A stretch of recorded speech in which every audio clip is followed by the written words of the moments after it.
Hello everyone. Easy physics by N K channel पर आप सबका बहुत बहुत स्वागत है। आज का जो अपना टॉपिक है वो है आपका इलेक्ट्रिक पोटेंशियल, विद्युत विभव।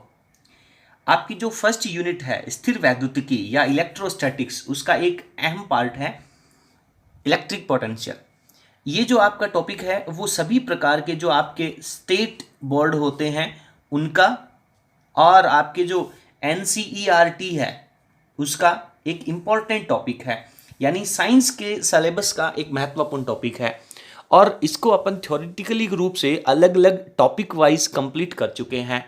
तो आज अपन इसके कुछ एमसीक्यूज या ऑब्जेक्टिव क्वेश्चंस के ऊपर डिस्कशन करेंगे जो 12th क्लास के बाद में होने वाली बोर्ड परीक्षा के लिए और आफ्टर 12th क्लास जितने भी आपकी कंपटीशन एग्जाम्स होती हैं, चाहे वो नीट की हो, चाहे वो जेईई की हो, और स्पेशली जो आपके एयरफोर्स नेवी की जो एग्ज़ाम होते हैं या फिर सेकंड ग्रेड साइंस का जो एग्ज़ाम होता है, उन सब के लिए आज के जो टॉपिक के क्वेश्चन हैं वो बहुत महत्वपूर्ण होने वाले हैं। और हमने केवल उन्हीं प्रश्नों को सिलेक्ट किया है जो आपके विगत परीक्षाओं में, बोर्ड परीक्षाओं में या कॉम्पिटिशन एग्जाम्स के अंदर पूछे गई हैं। तो चलिए स्टार्ट करते हैं आज का वीडियो। तो इसके अंदर आपका जो पहला क्वेश्चन आता है आपके सामने, वो आपसे कह रहा है कि किसी बिंदु आवेश से नियत दूरी पर, फिक्स डिस्टेंस के ऊपर विद्युत क्षेत्र की वैल्यू आपको E की वैल्यू दे रखी है। तो यहां पे मैं E की वैल्यू लिख लेता हूं। E की वैल्यू मुझे 50 दे रखी है, मात्रक अपन यहां पे क्वेश्चन के अंदर दिया हुआ है। विभव की जो वैल्यू है V इज इक्वल्स टू आपको 300 वोल्ट दे रखा है। सवाल आपसे पूछ रहा है कि D की वैल्यू फाइंड आउट कीजिए। तो D की वैल्यू जब आप फाइंड आउट करेंगे तो इन तीनों भौतिक राशियों के बीच में क्या रिलेशन होता है, क्या संबंध होता है। तो बिंदु आवेश के कारण आपने फॉर्मूला पढ़ा होगा, E इज इक्वल्स टू होता है सर KQ बाई R का स्क्वायर। इसके बाद में आपने विभव का फॉर्मूला पढ़ा होगा, V इज इक्वल्स टू होता है सर KQ बाई R। तो यदि इसको मैं ऐसे लिखना चाहूं, KQ बाई R का स्क्वायर में से R के स्क्वायर को छोड़ दूं, तो क्या मैं इसको V बाई R लिख सकता हूं? मेरी बात क्लियर है आपको? क्या आप इस बात को समझ पा रहे हैं? तो यानी आपके पास एक इक्वेशन आ गई, E is equals to V by R। R आपके पास दूरी दे रखी है। तो इस दूरी की जब आप वैल्यू निकालना चाहेंगे तो आपके पास फॉर्मूला बन जाएगा V अपॉन E। तो आपके पास R की क्या वैल्यू आ जाएगी? V की वैल्यू दे रखी है आपको 300 और E की वैल्यू दे रखी है आपको 50। तो 350 कितना हो जाएगा? 6 मीटर। तो इस क्वेश्चन के अंदर आपका जो आंसर है वो आपका 6 मीटर, सी ऑप्शन हो जाएगा। तो इसके लिए इस क्वेश्चन को आगे भी कंपटीशन एग्जाम के अंदर जाने के लिए आपको एक फॉर्मूला याद हो जाना चाहिए, V is equals to E D for distance है, यहां पे दूरी है, इसको आप R से भी लिख सकते हैं। क्लियर है? चलिए नेक्स्ट क्वेश्चन के ऊपर चलते हैं। नेक्स्ट क्वेश्चन आपसे कह रहा है, क्वेश्चन नंबर 2, कि एक वर्ग के कोनों के ऊपर, ये आपको यहां पे एक वर्ग दे रखा है और इस वर्ग के अंदर कोनों के ऊपर आपको इस प्रकार से माना कि इसके केंद्र के ऊपर विद्युत क्षेत्र E है, इसके सेंटर पॉइंट के ऊपर विद्युत क्षेत्र E है और विद्युत विभव है वो यहाँ पे V दिया हुआ है आपको। तो AB यानी जो A के ऊपर और B के ऊपर जो आवेश रखे हुए हैं, साथ में कह रहा है C तथा D के ऊपर रखे हुए जो आवेश हैं, C और D के ऊपर रखे हुए जो आवेश हैं, इनको परस्पर प्रतिस्थापित कर दिया जाए। यानी कि यहां के जो चार्ज हैं उनको यहां रख दिया जाए और ये जो दोनों चार्ज हैं उसको यहां रख दिया जाए। तो कुछ इस तरीके से आपको ये बात समझाना चाह रहा है। तो क्या परिवर्तन होगा? तो आप पहले सोच के बताइए कि विभव जो है वो तो आपका एक अदिश राशि है, तो आवेशों के स्थानांतरण से, आवेशों के प्रतिस्थापन से केंद्र के ऊपर जो विभव होगा वो तो आपका कांस्टेंट रहेगा, या फिर आप इसको यूं कह सकते हैं अपरिवर्तित रहेगा। ठीक है, फिक्स रहेगा। और विद्युत क्षेत्र है वो आपकी एक सदिश राशि होती है। तो अभी आपके ये जो पॉजिटिव चार्जेज हैं इनकी वजह से विद्युत क्षेत्र बाहर की तरफ होगा और ये जो आपके नीचे वाले नेगेटिव चार्जेज हैं इनकी वजह से आपका जो विद्युत क्षेत्र है वो नीचे की तरफ होगा। यानी यहाँ पे विद्युत क्षेत्र इन दोनों पॉजिटिव चार्ज के कारण बाहर की तरफ और इन नेगेटिव चार्ज के कारण नीचे की तरफ। तो फाइनल जो इलेक्ट्रिक फील्ड है वो आपका इस तरफ हो रहा है। ठीक है, लेकिन यदि आप ऊपर नेगेटिव चार्ज और नीचे पॉजिटिव चार्ज रख देंगे तो इसकी वजह से इलेक्ट्रिक फील्ड इधर, इसकी वजह से भी इधर, और ये जो नेगेटिव चार्ज है इसकी वजह से अंदर की तरफ और इस नेगेटिव चार्ज की वजह से भी अंदर की तरफ। तो अब आपके पास जो परिणामी इलेक्ट्रिक फील्ड होगा वो लंबवत दिशा में हो जाएगा, ऊपर की दिशा में हो जाएगा। तो कहने का मतलब विद्युत क्षेत्र है वो एक सदिश राशि है। तो इन आवेशों के आपस में प्रतिस्थापित करने से, स्थानांतरण करने से विभव जो है वो आपका कांस्टेंट है, यानी अदिश राशि होने के कारण अपरिवर्तित रहता है। और विद्युत क्षेत्र जो है वो आवेशों की स्थिति बदलने का मतलब है आवेशों के चिन्ह भी बदल जाएंगे, और सदिश राशि होने के कारण इनकी वैल्यू है वो डायरेक्शन बदल जाएगी, हालांकि परिमाण सेम रहता है। तो क्वेश्चन आपसे कह रहा है कि इन चार में से कौन सा ऑप्शन सही होगा। पहला ऑप्शन आपसे कह रहा है कि ई अपरिवर्तित रहेगा, बिल्कुल नहीं, ई तो बदलेगा। ई और वी दोनों बदल जाते हैं, जबकि आप जानते हैं कि वी है वो तो फिक्स रहना है, ई और वी दोनों अपरिवर्तित रहते हैं, ऐसा भी नहीं होगा। तो आपके पास चौथा ऑप्शन यहाँ पे बच जाता है। क्या कहता है क्वेश्चन, आपसे कह रहा है कि ई तो बदल जाएगा बट वी जो है, विभव जो है वो आपका क्या रहेगा, अपरिवर्तित रहेगा। बात बिल्कुल क्लियर है। आवेशों की स्थिति में आवेशों का परिमाण नहीं बदलना चाहिए, दूरियां नहीं बदलनी चाहिए, बाकी आवेशों का वितरण आप किसी भी तरीके से कर सकते हो। कोई सा भी आवेश है वो आप कहीं पे भी रख सकते हो, केवल उनका परिमाण नहीं बदलना और दूरी नहीं बदलनी है, तो विभव में परिवर्तन नहीं होगा। लेकिन आवेशों की यदि नेचर बदल जाती है, यानी आपके पास ये जो आवेश है, ये वाला आवेश यहां पे रख दिया जाए और इस वाले आवेश को यहां रख दिया जाए, तो इनकी परिमाण बदल जाने के कारण, यानी इनका चिन्ह बदल जाने के कारण विद्युत क्षेत्र की वैल्यू बदल जाएगी। चलिए नेक्स्ट क्वेश्चन के अंदर चलते हैं। अगला क्वेश्चन आपसे क्या कह रहा है, पढ़ते हैं, देखिए। एक विद्युत क्षेत्र में किसी बिंदु पर विभव का मान 200 वोल्ट है, V की वैल्यू आपको दे रखी है, कितनी दे रखी है, 200 वोल्ट दे रखी है, ठीक है साहब। एक इलेक्ट्रॉन को वहां ले जाने में कितना कार्य करना पड़ेगा, इलेक्ट्रॉन को ले जाने में। तो कार्य और विभव में क्या रिलेशन होता है, विभव का फॉर्मूला होता है सर, आवेश को, कौन से आवेश को, एकांक आवेश को ले जाने में किया गया कार्य।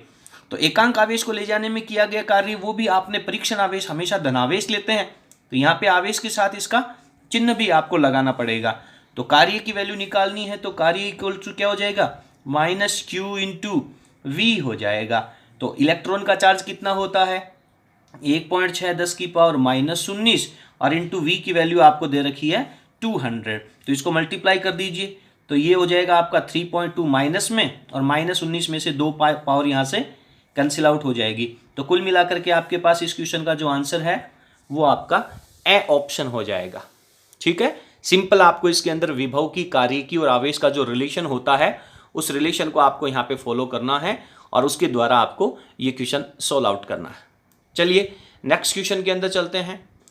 ये जो आपका नेक्स्ट क्वेश्चन नंबर 4 है, ये बहुत इंपॉर्टेंट क्वेश्चन है, हालांकि अभी अपने को इसको सॉल्व करना है और उसके बाद में अपन डायरेक्ट इसका आंसर याद करेंगे।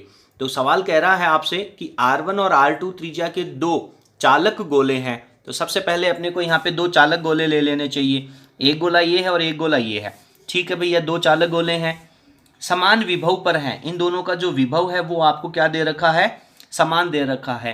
इनके पृष्ठ आवेश घनत्व का अनुपात निकालना है, यानी इसका आवेश घनत्व सिग्मा 1 कह दीजिए, इसका आवेश घनत्व सिग्मा 2 कह दीजिए, और इन दोनों का रेशियो अपने को निकालना है, अनुपात अपने को कैलकुलेट करना है। तो सबसे पहले को अपने को करना क्या चाहिए, इसके अंदर अपन ये करते हैं कि आपको पहला ये जो गोला दे रखा है, इस गोले की आवेश जो होगा वो इसकी सतह पे चला जाएगा, और सतह पे आवेश जब जाएगा तो आप यहाँ पे Q1 की वैल्यू निकाल लीजिए। तो Q1 की वैल्यू कितनी हो जाएगी, Q1 हो जाएगी सर आवेश घनत्व इंटू इसका क्षेत्रफल पाई R1 का स्क्वायर। और अब आप Q2 की वैल्यू निकाल लीजिए, तो इसका आवेश घनत्व दे रखा आपको सिग्मा 2 और इसका क्षेत्रफल 4 पाई R2 का स्क्वायर, ठीक है। और विभव आपको क्या कह रहा है, दोनों का इक्वल है, तो दोनों के विभव की वैल्यू लिख लीजिए। तो अपन इस प्रकार से लिख पाएंगे कि sir V1 is equals to V2 है, इसकी वैल्यू को क्या कह दें अपन, KQ1 upon R1, this is equals to KQ2 upon R2। Sir K से K तो कैंसिल आउट हो जाएगा, और अब आप यहाँ पे ये जो Q1 की और Q2 की जो वैल्यू है वो आप यहाँ पर रिप्लेस कर दीजिए, ठीक है। तो इसको अपन यहाँ पर रिप्लेस करेंगे तो आपको क्या मिलेगा, देखिए कुछ इस तरीके से आपके पास वैल्यू आ जाएगी। तो अपना जो सॉल्यूशन हो जाएगा उसमें आपके पास ये आ रहा था कि Q1 upon R1 this is equals to Q2 upon R2। Q1 की वैल्यू क्या लिखेंगे सर, सिग्मा 1 4 पाई R1 का स्क्वायर, अपॉन में R1 है, इधर क्या हो गया सिग्मा 2 4 पाई R2 का स्क्वायर, बटा में क्या चल रहा है R2 चल रहा है, ठीक है भैया। आगे सोल्व करो, सोल्व करेंगे तो सर 4 पाई से तो 4 पाई गया, R1 से ये इसका स्क्वायर गया, R2 से इसका स्क्वायर गया, तो आपके पास रह गया क्या, रह गया sir sigma 1 into R1, this is equals to sigma 2 into R2। तो सिग्मा 1 इसको नीचे ले आओ, सिग्मा 2 और ये R1 है वो इसके नीचे चला जाएगा, तो R2 बाई R1 का इसका आंसर आ जाएगा। तो बहुत इंटरेस्टिंग क्वेश्चन है। दो चालक गोले हैं, उनकी त्रिज्याएं आपको दे रखी हैं, उनके विभव आपको समान दे रखे हैं, तो हर एक शर्त को अपन यूज करते जाएंगे और उसके बाद अपन उनके आवेश घनत्वों का जो अनुपात है वो अपन कैलकुलेट कर लेंगे।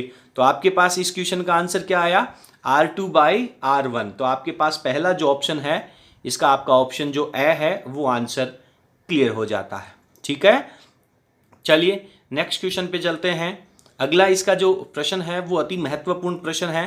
क्या कह रहा है देखिए, एक्स वाई निर्देशांक के मूल बिंदु पर 10 माइक्रोकूलाम, ये यहाँ पे माइक्रो मिस प्रिंटेड है, 10 माइक्रोकूलाम का आवेश स्थित रखा हुआ है। बिंदु A0 तथा A/√2 A/√2 के मध्य विभवांतर निकालिए।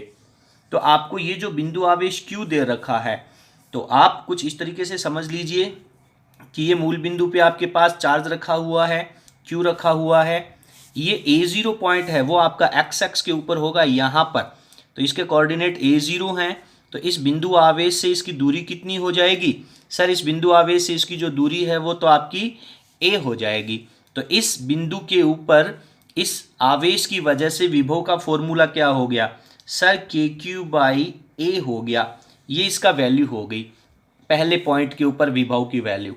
दूसरा जो पॉइंट है वो A/√2 A/√2 दे रखा है, यानी ये आपका जो पॉइंट होगा वो कुछ यहाँ होगा, A/√2 और A/√2 होगा। तो इन दोनों के बीच की दूरी निकाल लीजिए, मूल बिंदु से और इसकी दूरी। तो मूल बिंदु से और जब आप A/√2 की वैल्यू कैलकुलेट करेंगे तो किस तरीके से सॉल्व होगी देखते हैं। तो क्या डिस्टेंस हो जाएगी इसकी, चलिए अपन इसको सॉल्व कर लेते हैं कि सर ये इसका मूल बिंदु है और ये आपका पॉइंट है वो आपका A/√2 और A/√2 दे रखा है। ठीक है, तो इसकी दूरी कैसे निकालेंगे, याद है क्या आपको 10th क्लास में आपने फॉर्मूला पढ़ा था निर्देशांक ज्यामिति में, x2 माइनस x1 का square plus y2 minus y1 का होल स्क्वायर का रूट। तो x2 में आपके पास ये है, इसका स्क्वायर करेंगे तो A/2 हो जाएगा, माइनस में 0 का कोई इफेक्ट नहीं है, प्लस y2 की वैल्यू भी आपके पास A/2 हो जाएगी, इसमें से 0 हटाएंगे तो भी कोई फर्क नहीं पड़ेगा, तो A/2 हो जाएगा। दिस इज इक्वल्स टू आपके पास कितना हो गया, A²/2 चल रहा है, तो ये हो गया आपके पास A² का रूट और this is equals to A हो जाएगी। तो इन दोनों बिंदुओं के बीच की दूरी भी कितनी हो गई आपके पास, A हो गई। तो चलिए अब आप इसको सॉल्व कर लीजिए। तो यहाँ से दूरी भी आपके पास A हो गई, ये बिंदु आवेश Q दे रखा है, तो विभव का फॉर्मूला ये भी कितना हो जाएगा, KQ बाई A हो जाएगा। तो ये जो दोनों पॉइंट हैं, ये पहले वाला पॉइंट और ये वाला जो पॉइंट है, दोनों की दूरियां इक्वल हैं, आवेश बराबर है, तो विभव क्या हो जाएगा, विभव आपका समान हो जाएगा, समान विभव है। और जब विभव समान होगा तो विभवांतर की वैल्यू कितनी हो जाएगी, बहुत इजीली आप कैलकुलेट कर सकते हैं कि विभव समान होने पर सर विभवांतर 0 होगा। ठीक है, तो इस क्वेश्चन का जो सबसे इम्पोर्टेंट पार्ट है वो आपका कह रहा है कि मूल बिंदु से आप इसकी दूरी निकाल लें और फिर मूल बिंदु से आप इस दूसरे पॉइंट की दूरी निकाल लें, दोनों की दूरियां इक्वल हैं और आवेश इक्वल है, तो सिंपल विभव की वैल्यू बराबर हो जाएगी, तो विभवांतर 0 हो जाएगा। ठीक है, क्लियर है। चलिए नेक्स्ट क्वेश्चन में चलते हैं। अगला प्रश्न है, ये भी बहुत महत्वपूर्ण है, कई प्रकार की कंपटीशन एग्जाम्स के अंदर ये क्वेश्चन पूछे गए हैं। अपन ने राजस्थान बोर्ड की पाठ्य पुस्तक के ऑब्जेक्टिव क्वेश्चंस को यहाँ पे सेलेक्ट किया है। पहला क्वेश्चन आपसे कह रहा है कि 2 मीटर त्रिज्या के एक आवेशित खोखले गोलीय चालक, ध्यान दें खोखला गोलीय चालक नाम देने का मतलब क्या है कि टोटल का टोटल जो भी चार्ज होगा वो इसकी सरफेस के ऊपर जाएगा। बहुत बढ़िया। और आपने चालक गोलीय कोष के लिए विभव का फॉर्मूला बहुत अच्छे तरीके से पढ़ लिया है। ठीक है, आगे सवाल कह रहा है कि पृष्ठ के ऊपर विभव 50 वोल्ट है, 500 वोल्ट है, सॉरी 500 वोल्ट है, केंद्र से 1.5 मीटर की दूरी पर विभव कितना होगा। इसकी रेडियस आपको दे रखी है कितनी, 2 मीटर दे रखी है, और इसके केंद्र से 1.5 मीटर की दूरी पर आपको यहाँ पे विभव कैलकुलेट करना है। तो गोलीय कोश के अंदर आप लोगों ने बहुत अच्छे तरीके से पढ़ा है कि सतह का विभव और इसके अंदर के प्रत्येक बिंदु का विभव समान होता है। आप लोगों ने ग्राफ पढ़ा होगा, इसका याद है क्या आपको ग्राफ, कि वाई एक्स पे वी लिया था, एक्स एक्स पे आर लिया था, सतह तक विभव इसका कांस्टेंट चलता है और सतह के बाद में इसका विभव है वो 1/r हो जाता है। तो इसके अंदर के प्रत्येक बिंदु के ऊपर विभव है वो सतह के विभव के समान होगा। बेसिक कंसेप्ट अपने को अप्लाई करना है। सतह के ऊपर विभव कितना है, सतह के ऊपर विभव 500 वोल्ट है, तो सतह के अंदर प्रत्येक बिंदु पर भी विभव कितना हो जाएगा, 500 वोल्ट हो जाएगा। क्लियर है मेरी बात? कंसेप्ट यहाँ पे लगेगा कि आपके गोलीय कोश के अंदर प्रत्येक बिंदु के ऊपर जो विभव है वो हमेशा इसकी सतह के विभव के समान होता है। यानी खोखले गोले के अंदर का जो पृष्ठ है वो समविभव पृष्ठ कहलाता है। नेक्स्ट क्वेश्चन पे चलते हैं, देखते हैं क्या कह रहा है। देखिए, एक अल्फा कण को विराम अवस्था से एक बिंदु जहां पर विभव 70 वोल्ट है, अल्फा कण है ये आपका 2He4 से अपन इसको लिखते हैं, हीलियम का नाभिक इसे अपन कहते हैं। 2 प्रोटोनों के बराबर इसका चार्ज होगा और 4 प्रोटोनों के बराबर इसका द्रव्यमान होगा। ये बात अपने को यहाँ पर इतना क्वेश्चन पढ़ते ही समझ लेना है। विराम अवस्था में एक बिंदु पर जहां पर विभव V आपको दे रखा है 70 वोल्ट से दूसरे बिंदु पर जहां पर विभव दे रखा 50 वोल्ट तक ले जाना है, इसकी गतिज ऊर्जा कितनी होगी? देखिए, बहुत इंटरेस्टिंग क्वेश्चन है। गतिज ऊर्जा का मतलब क्या है कि इसकी जो गतिज ऊर्जा होगी उसको आप कुछ इस तरीके से समझिए कि गतिज ऊर्जा जो है वो आपकी इसके कार्य के बराबर होगी। और कार्य बराबर क्या होता है? विभवांतर इंटू आवेश। कार्य बराबर क्या होता है? विभवांतर इंटू आवेश। बेसिकली आपको यहाँ पे ये समझना है, यानी इसको एक बिंदु से दूसरे बिंदु तक ले जाने में जितना वर्क करना पड़ेगा वो इसकी गतिज ऊर्जा के रूप में कन्वर्ट हो जाएगा। तो विभवांतर इंटू आवेश, तो विभवांतर कितना हो गया भैया? विभवांतर हो गया यहाँ पे आपके पास 70 से गए 50 पे, तो 20 वोल्ट का विभवांतर हो गया। इंटू चार्ज कर दीजिए, चार्ज कितना है? 2 इलेक्ट्रॉन के बराबर। अभी आपने पढ़ा ना अल्फा पार्टिकल क्या होता है, 2He4 होता है, तो चार्ज इसका 2 इलेक्ट्रॉनों के बराबर कह दो। पॉजिटिव नेचर होती है हालांकि, तो इसे अपन 2 इलेक्ट्रॉन के तुल्य लिखेंगे क्योंकि इसका जो आंसर है उसमें सब जगह इलेक्ट्रॉन के फॉर्म में लिया गया है, तो इसको चार्ज को अपन 2 इलेक्ट्रॉन के रूप में लिख देंगे, तो ये इसकी गतिज ऊर्जा हो जाएगी। तो 20 को 2 से मल्टीप्लाई करेंगे, आपके पास हो जाएगा 40 और 40 इलेक्ट्रॉन हो जाएगा। तो 40 इलेक्ट्रॉन और गतिज ऊर्जा है वो आप किसके रूप में लिखोगे? 40 इलेक्ट्रॉन वोल्ट हो जाएगी। क्लियर है? 40 इलेक्ट्रॉन वोल्ट। तो क्या ऑप्शन मिलेगा आपको इसका? बी ऑप्शन आपका जो है वो सही हो जाता है इसका। ठीक है, चलिए नेक्स्ट क्वेश्चन पे चलते हैं। एक ऐसे क्षेत्र में जहां विद्युत क्षेत्र की तीव्रता E का मान 0 है, E की वैल्यू 0 है, तो उस क्षेत्र में विभव के मान में दूरी के साथ क्या परिवर्तन होगा? E की जो वैल्यू है वो आपकी 0 है, तो वहां पर V है वो R के साथ कैसे रूपांतरित होगा? V में और R में जो रिलेशन होगा वो क्या होगा? ऐसा एक कोई एग्जाम्पल बताइए। सर ऐसा जो एग्जाम्पल है, बेसिकली ऐसे बहुत सारे एग्जाम्पल्स हैं, तो चलिए मैं इसको आपको थोड़ा सा बता देता हूं कि आपने एक चालक गोला पढ़ा है। क्या पढ़ा आपने?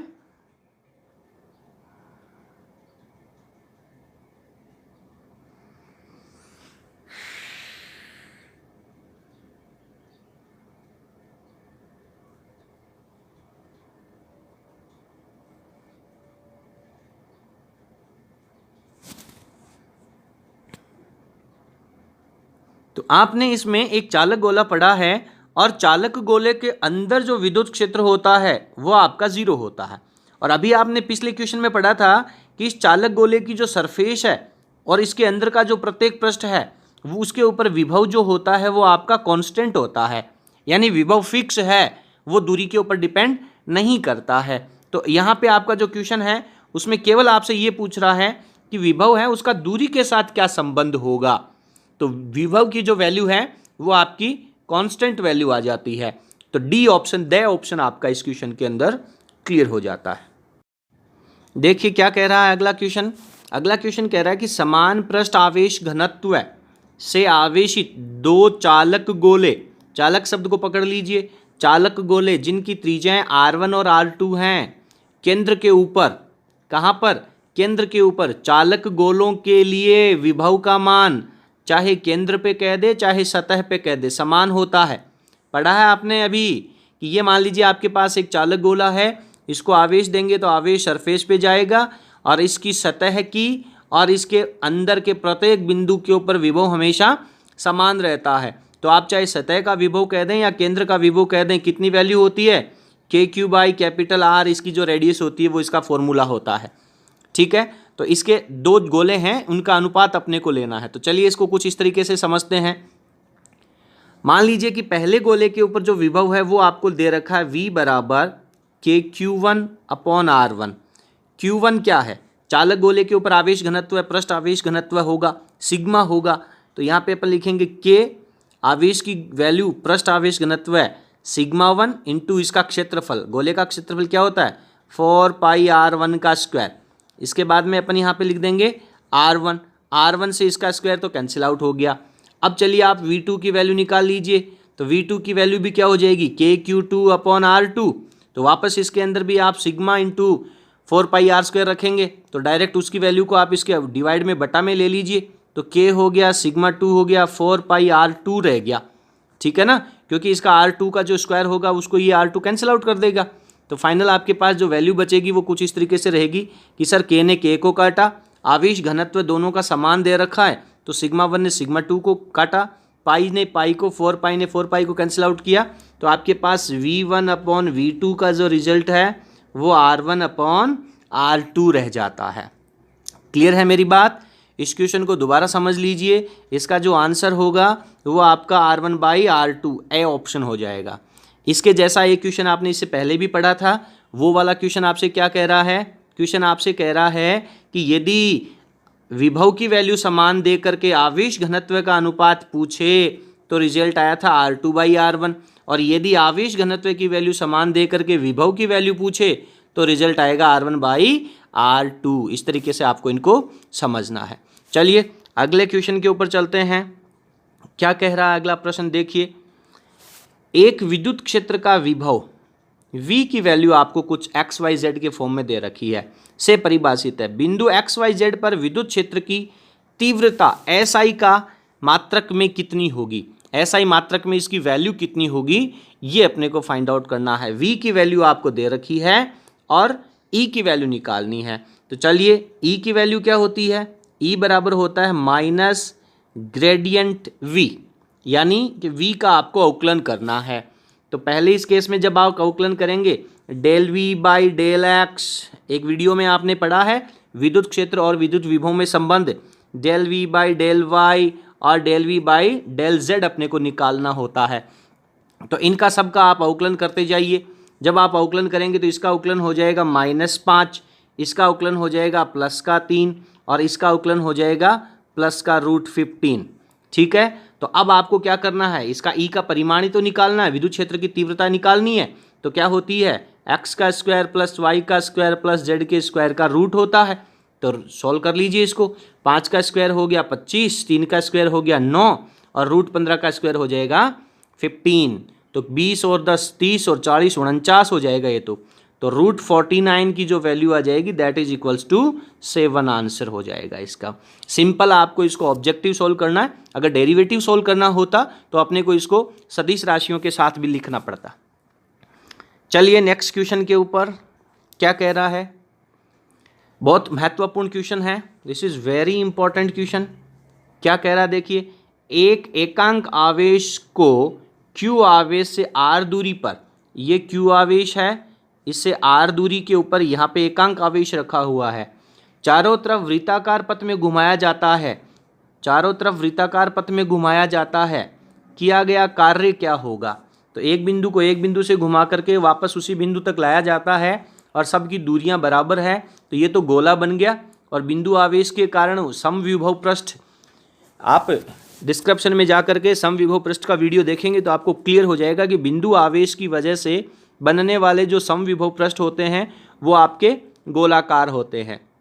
तो इसकी वजह से ये जो गोलाकार पथ है वो समविभव पृष्ठ है, और समविभव पृष्ठ की जो डेफिनेशन है वो ये कहती है कि किसी भी आवेश को एक बिंदु से दूसरे बिंदु तक ले जाने में किया गया कार्य 0 रहता है। This is very important question. इस क्वेश्चन को आप बहुत अच्छे तरीके से समझ लेना, कई प्रकार के प्रतियोगी परीक्षाओं के अंदर ये क्वेश्चन है वो पूछा जाता है। अगला प्रश्न आपसे क्या कह रहा है? क्वेश्चन कह रहा है कि एक इलेक्ट्रॉन को दूसरे इलेक्ट्रॉन की ओर ले जाने पर स्थितिज ऊर्जा, स्थितिज ऊर्जा का मतलब सिंपल सा फंडामेंटल है भाई, कि किसी भी वस्तु को जितना ज़्यादा वर्क करके आप उसकी स्थिति में परिवर्तन करेंगे उतनी ही ज़्यादा उसके अंदर स्थितिज ऊर्जा स्टोर हो जाएगी। स्प्रिंग को जितना ज़्यादा दबाएंगे आपको ज़्यादा वर्क करना पड़ेगा, उसकी स्थितिज ऊर्जा उतनी ज़्यादा हो जाएगी। जितना ज़्यादा स्प्रिंग को खींचेंगे उतनी ज़्यादा उसके अंदर स्थितिज ऊर्जा हो जाएगी। तो सिमिलरली एक यदि आपके पास इलेक्ट्रॉन है और दूसरा इलेक्ट्रॉन है, दोनों को एक दूसरे की ओर ले जाना है, इन दोनों को एक दूसरे की तरफ ले जाना है, तो इनके बीच में क्या लगेगा? प्रतिकर्षण बल लगेगा। और इन दोनों के बीच की दूरी कम होने से F is proportional to 1/r², तो दूरी की वैल्यू कम होगी तो प्रतिकर्षण बल क्या हो जाएगा? बढ़ जाएगा। तो ये तो स्प्रिंग को दबाने वाली स्थिति होगी ना, तो इन दोनों को जब आप एक दूसरे की तरफ प्रेस करेंगे, दबाएंगे, तो इनके बीच में प्रतिकर्षण बल बढ़ेगा, परिणाम स्वरूप इनकी स्थितिज ऊर्जा है वो भी बढ़ जाती है। सिंपल है, जैसे आप इनको छोड़ेंगे ये तीव्रता से शीघ्रता से बाहर की तरफ उछल जाएंगे, प्रतिकर्षित हो जाएंगे। अगला क्वेश्चन क्या कह रहा है? Very interesting, very important question, ध्यान दे लेना, इसको समझ लेना, बहुत महत्वपूर्ण प्रश्न है। 1000 छोटी छोटी पानी की बूंदें जिनमें प्रत्येक की त्रिज्या r है, 1000 बूंदें हैं, सब की त्रिज्याएं r हैं, छोटी छोटी बूंदें हैं और प्रत्येक के ऊपर आवेश q है। इनको मिलाकर के एक बड़ी बूंद बनानी है, इन छोटी छोटी बूंदों को मिलाकर के एक बड़ी बूंद बनानी है। बड़ी बूंद का विभव छोटी बूंद के विभव से निम्न गुना अधिक होता है।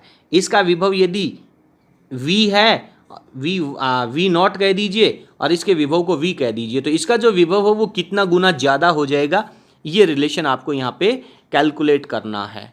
क्लियर है? तो इसको अपन कुछ इस तरीके से सॉल्व करते हैं।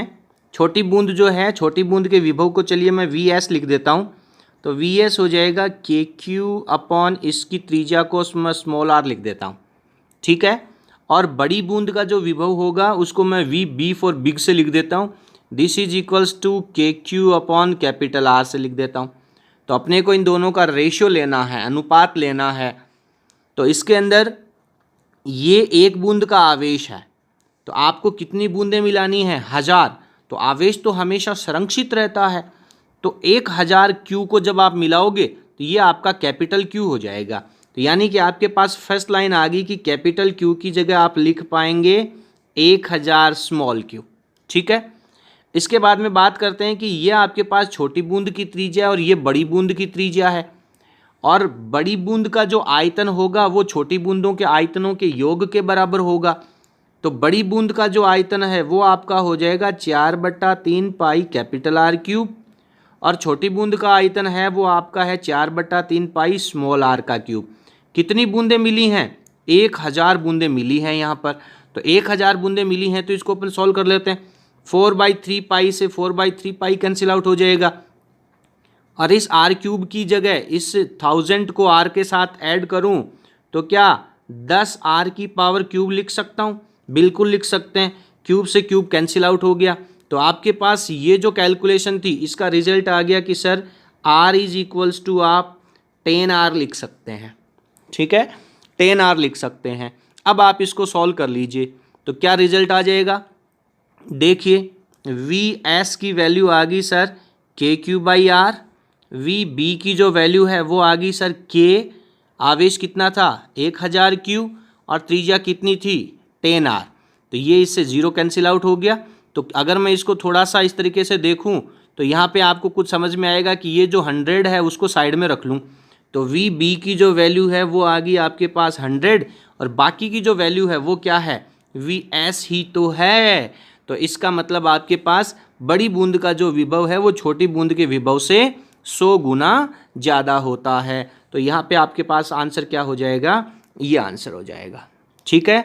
तो इसका मैं आपको एक इम्पॉर्टेंट ट्रिक बता देता हूँ, समझ लीजिए, आप इसकी ट्रिक को समझ लीजिए कि जब कभी भी छोटी बूंदों को मिला करके बड़ी बूंद बनाई जाए, छोटी बूंदों को मिला करके बड़ी बूंद बनाई जाए और उसके विभव का अनुपात, ध्यान दे लेना, विभव का अनुपात पूछा जाए तो बड़ी बूंद का जो विभव है वो आपके छोटी बूंद की जो संख्या है उसका आप 2/3 पावर कर देना, 2/3 पावर कर देना आप उसकी। 2/3 पावर का मतलब क्या हो गया? 2/3 पावर का मतलब हो गया कि इसकी जो संख्या आपको दे रखी है उसकी पावर 2/3 करना। जैसे यहाँ पे ले लेते हैं तो 1000 है, 1000 की पावर 2/3 करने का मतलब पहले घनमूल निकालो, घनमूल हो जाएगा इसका 10 और फिर उसका वर्ग कर देना, यानी 100 हो जाएगा। जब कभी भी ऐसा क्वेश्चन आए जिस क्वेश्चन के अंदर आपसे ये कहे कि छोटी बूंदों को मिलाकर के बड़ी बूंद बनाई जाती है और उनके विभव का अनुपात करना है, तो आपको सिंपल इसमें n की पावर 2/3 कर देनी है। चलिए अब चलते हैं अगले क्वेश्चन के ऊपर। अगला क्वेश्चन देखिए क्या कह रहा है कि चित्र के अनुसार व्यवस्थित आवेशों के कारण एक कूलाम आवेश को P से Q तक लेके जाना है।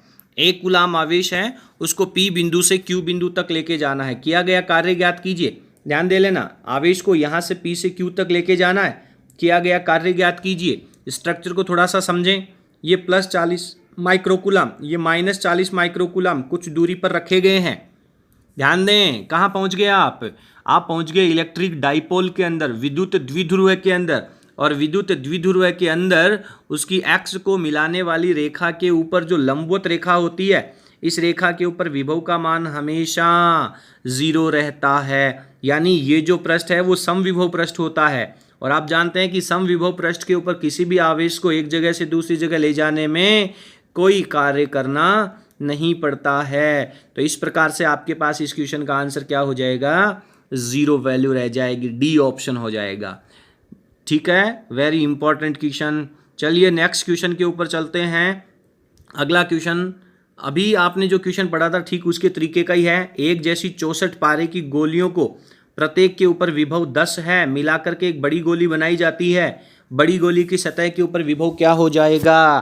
तो आपने अभी ट्रिक्स पढ़ी थी, VB = n की पावर 2/3 इंटू VS स्मॉल का विभव। तो चलिए n की पावर 2/3 कितना है? 64 का कितना हो जाएगा? 4 चौक 16 चौक 64, 4 का स्क्वायर इंटू VS, तो ये होगा 4 का स्क्वायर 16 और इंटू में 10, दिस इज इक्वल्स टू 160। तो इसके अंदर आपका जो ऑप्शन है वो ऑप्शन हो जाता है बी ऑप्शन। क्लियर है? बी ऑप्शन हो जाएगा। तो इस तरीके से आप इन ट्रिक्स को फॉलो करके इन क्वेश्चंस को सॉल्व कर सकते हैं। इसके बाद अपन इसके जो अति लघुत्तरात्मक प्रश्न हैं, ये जो अति लघुत्तरात्मक प्रश्न है वो भी आपके ऑब्जेक्टिव टाइप ही हैं, बट उसमें आपको ऑप्शंस नहीं दे रखे हैं, स्मॉल लाइन आंसर क्वेश्चंस दे रखे हैं। That is very important. आपको हमारा वीडियो पसंद आया हो तो प्लीज़ इसे लाइक कीजिए, शेयर कीजिए, और अब अगर आपने अभी तक हमारे चैनल को सब्सक्राइब नहीं किया है तो प्लीज़ इसे सब्सक्राइब कीजिए और बेल आइकन को प्रेस कीजिए ताकि आने वाले वीडियो के नोटिफिकेशन आपको सबसे पहले मिल सके। बहुत बहुत धन्यवाद।